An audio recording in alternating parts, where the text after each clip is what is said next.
विधिमंडळाच्या हिवाळी अधिवेशनाचा आजचा शेवटचा दिवस. शेवटच्या दिवशीही विरोधक गोंधळ घालण्याची शक्यता.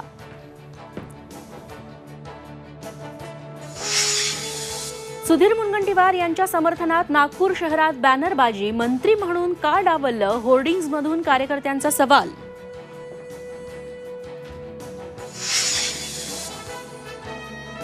मुख्यमंत्र्यांकडून महायुतीच्या मंत्री आणि नेत्यांना चहापान. चहापानानंतर अजित पवार, धनंजय मुंडे एकाच गाडीतून रवाना.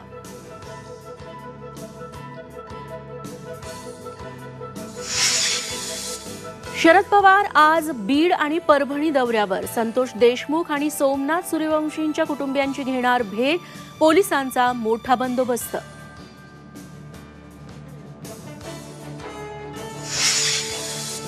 सोलापूर कृषी उत्पन्न बाजार समितीत कांद्याचे लिलाव राहणार बंद. 3 दिवसांपासून 40,714 क्विंटल कांदा पडून.